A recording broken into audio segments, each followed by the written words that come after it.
तो एनडीए की तरफ से हो या फिर महागठबंधन की तरफ से हो, आज धुरंधरों की फौज बिहार में दिखने वाली है और कई जनसभाएं होने वाली हैं जहां जनता को लुभाने के लिए तमाम जो वादे हैं वो किए जाने हैं और जनता किस तरीके से पक्ष में आ सकती है, उनको मतदान दे सकती है, इसके लिए तमाम समर्थन मांगने के लिए अपील की जाएगी। हमारे साथ इस समय दो संवाददाता शैलेंद्र मिश्र पटना से, साथ ही मधुरेश नारायण गयाजी से मौजूद हैं। आइए दोनों का रुख करेंगे। शैलेंद्र यहाँ गयाजी से हैं और साथ ही मधुरेश पटना से हैं। शैलेंद्र, अगर बात करें यहाँ पे चुनाव प्रचार की, तो आज है अंतिम दिन और वो शोर थम जाएगा, उसके बाद शुरू होगा डोर टू डोर कैंपेन।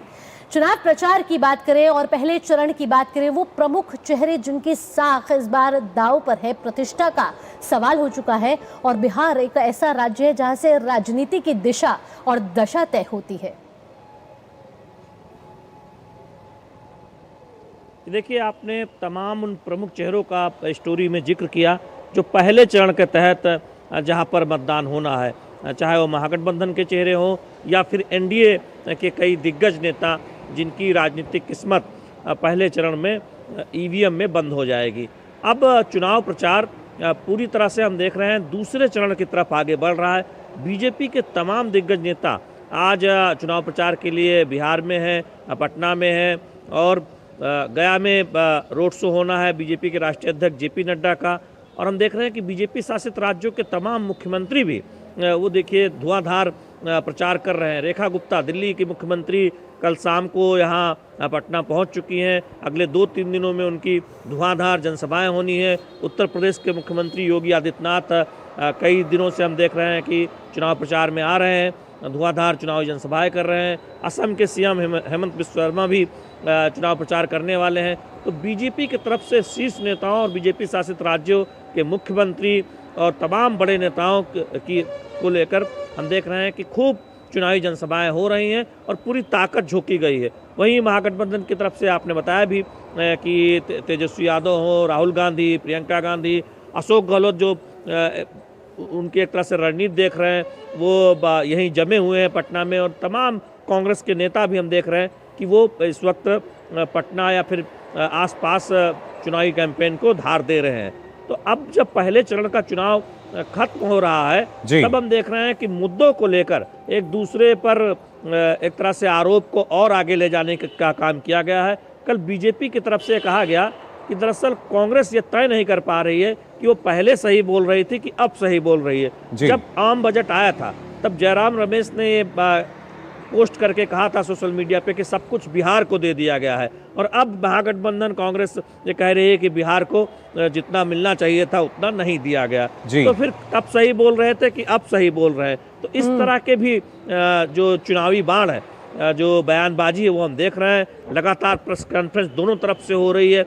कल सुधांशु त्रिवेदी ने बीजेपी की तरफ से प्रेस कॉन्फ्रेंस करके जो रणनीति है कांग्रेस पार्टी जो सवाल उठाती है, या फिर तेजस्वी यादव आरजेडी जो सवाल उठाते हैं, उसका एक जवाब दिया और कहा कि वो लोग झूठ बोलते हैं। तो इस तरह की भी हम देख रहे हैं कि आरोप प्रत्यारोप का दौर देखने को मिल रहा है। बिल्कुल वही स्थिति लगातार देखने को मिली है। कह रही है कि एनडीए और खासतौर से मधुरेश, अगर देखा जाए जैसा शैलेंद्र ने कहा कि कांग्रेस महागठबंधन की अगर हम बात कर लें तो शुरुआत से लेकर अब तक, आज तो अंतिम दिन है चुनाव प्रचार का, अभी तक लगभग एक ही स्थिति जो है वो समान नजर आती है कि यहाँ पर जो खासतौर से एक पशुपेश की स्थिति है, संशय जो है वो लगातार बना हुआ है। फिर चाहे अपने ही उम्मीदवार के नाम को लेकर किया जाए या अब जैसे जैसे, क्योंकि जो दूसरे चरण का चुनाव प्रचार है वो लगातार चल रहा है, लेकिन पहले चरण में 121 सीटों में कई ऐसी हाई प्रोफाइल सीटें हैं जहां पर कई ऐसे नामचीन उम्मीदवार हैं जो भी उतारे गए हैं एनडीए की तरफ से भी, महागठबंधन की तरफ से भी। क्या माना जाए, कौन सी प्रमुख सीटें हैं जो कि खास रहने वाली हैं पहले चरण में?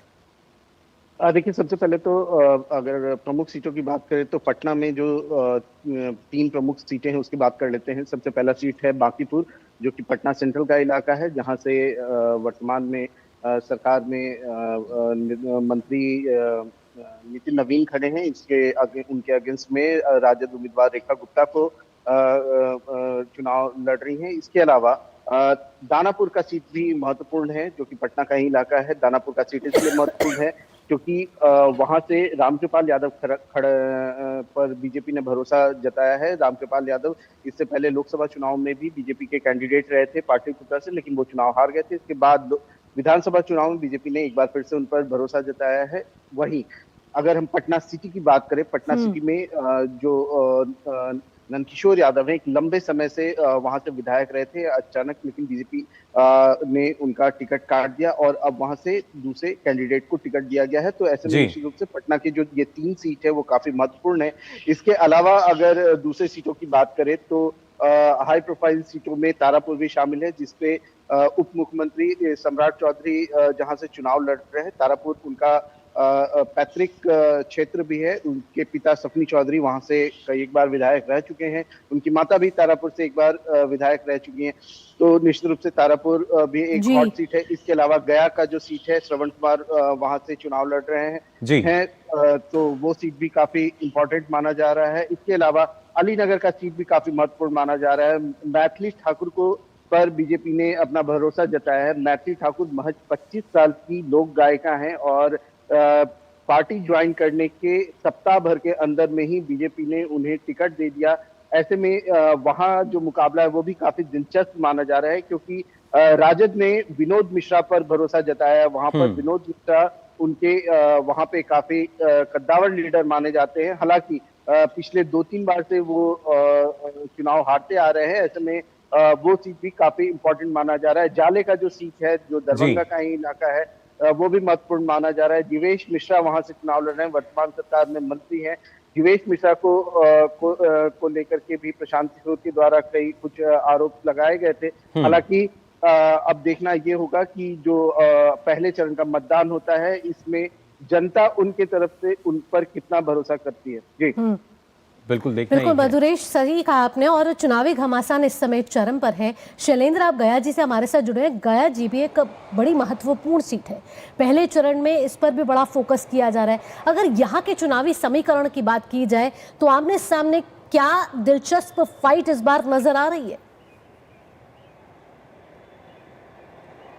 देखिए, बीजेपी के बहुत कद्दावर नेता हैं प्रेम कुमार, वो चुनाव मैदान में हैं और लगातार एक तो देखें तो जीत का रिकॉर्ड उन्होंने बनाया है और सामने महागठबंधन के उम्मीदवार हैं। बहुत एक तरह से कहें तो उनकी एक मजबूत पहचान क्षेत्र में और बीजेपी एनडीए की राजनीति में रही है। तो ये महत्वपूर्ण क्षेत्र के लिहाज से भी देखें तो गया बहुत चर्चित जगह है और आज इसीलिए बीजेपी के राष्ट्रीय अध्यक्ष जेपी नड्डा तकरीबन 6 किलोमीटर लंबा रोड शो गया शहर में करने वाले हैं। तो एक महत्वपूर्ण क्षेत्र भी है और बीजेपी के कद्दावर नेता यहाँ से चुनावी मैदान में हैं, काफ़ी वरिष्ठ और अनुभवी हैं। तो उस लिहाज से भी बहुत महत्वपूर्ण सीट है। इसीलिए हम कह रहे हैं कि दरअसल आप देखिए कि कोई ऐसी महत्वपूर्ण जगह नहीं है जहां बीजेपी का कोई बड़ा नेता चुनाव प्रचार के लिए ना गया हो। गया के बारे में कहा जा रहा था कि वहां पर अभी बीजेपी का कोई बड़ा नेता चुनाव प्रचार के लिए नहीं गया है, लेकिन अब बीजेपी के राष्ट्रीय अध्यक्ष जेपी नड्डा वहां पर रोड शो करने जा रहे हैं। आज अगर आप देखें तो बीजेपी शासित राज्यों के मुख्यमंत्री और तमाम बीजेपी के जो बड़े नेता, रक्षा मंत्री राजनाथ सिंह, तो तमाम स्टार प्रचारक जो गया जी रह गए थे, वहां पे भी आज बीजेपी अध्यक्ष पहुंच रहे हैं और 6 किलोमीटर का रोड शो और तमाम जनसभाएं यहां पर हो रही है। तो ऐसे में जब आज चुनाव प्रचार थम जाएगा, उससे पहले कोई भी राजनीतिक पार्टी कोर कसर नहीं छोड़ना चाहती। जनता से तमाम वादे और तमाम उनसे वो वादे जिनसे उनको पक्ष में मतदान मिल सके। तमाम जानकारियों के साथ शैलेंद्र और मधुरेश, आपका बहुत बहुत धन्यवाद।